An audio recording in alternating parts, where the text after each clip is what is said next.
Есіктің арғы жағындағы кейіпкер Адам Смитпен Кейнсті жақсы таниды. Ол фрикономика кітабын оқыған болуы мүмкін. Ол эконометрика мен көрінбейтін қолдың не екендігін жақсы біледі.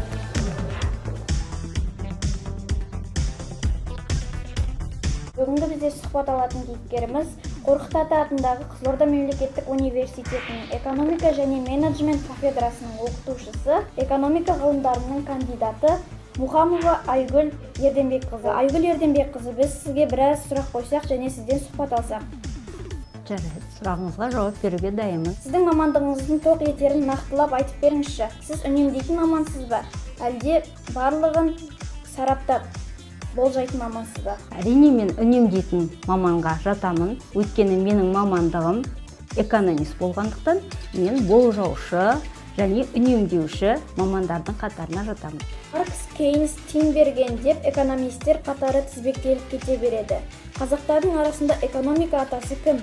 Қазақстанның экономикасын көтеруге бірден-бір ат салысып жүрген экономистер бізде қазір Сатыбалдин ағамызды айтуымызға болады.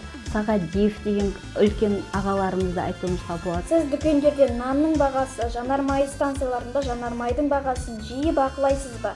Мен дүкенге кіргенде біріншіден күнделікті нан, сүт бағаларын қарауға тырысамын. Ал бензиннің бағасына көп назар аудармайды екен. Сіздің жұмыс күніңіз қалай өтеді? Адамдар миллионерлер, миллиардерлер болып бөлінеді, бірақ уақыт адамның бәріне бірдей. Сондықтан мен әрқашан өз жұмыс уақытымды есепке алуға тырысамын. Әртүрлі деректерді қазбалап, сондағы ақпаратты түсіну өзіңізге қызық па? Әрине, біздің қазіргі мақсатымыз да осы. Күнделікті өмірде болып жатқан жаңалықтар, күнделікті болып жатқан өзгерістер, ол заманның талабы десек болады. Әрбір студентке күнделікті жаңалықты жеткізу біздің басты міндетіміз. Сұхбат бергеніңізге көп рахмет. Сонымен экономист болам десеңіз, сіз адамдармен жиі сөйлеспейсіз. Сөйлесетін болсаңыз, ауа райы жайлы емес, бағам туралы ойыңызды білдіресіз. Бір ғасыр бұрын айтылған кісілердің ойын ақиқат деп есептейсіз. Рахмет.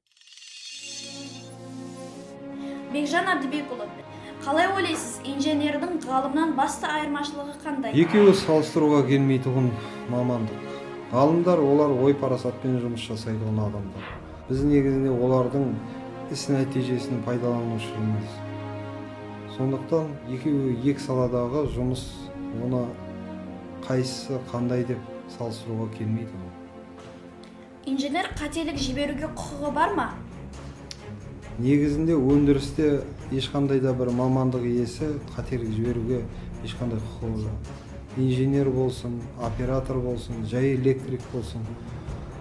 Тіпті соның жұмыс арасында жүрген қара жұмысшы болса да, егерде өндірісте қате жіберіп жатса, ол артынан күрделі бір апаттарға алып келуі мүмкін. Сіздің жұмысыңыздың ең қиын жерін айтып беріңізші. Енді ең қиын жері ол адамдармен жұмыс жасау. Өйткені әркімнің көңілін табу керек. Әркімнің жұмыс істеу әдісін табу керек. Өндірісті тоқтатпау үшін сол адамдардың ауызбіршілігін біріктіру керек. Сондықтан ең қиын жұмыс сол. Болашақта тек инженерлер болады деген тұжырымдамамен қаншалықты келісесіз? Негізінде инженерлер мынау 19 ғасырдың аяғынан бастап қазіргі заманға дейін дамып келе жатқан өндірістік сала.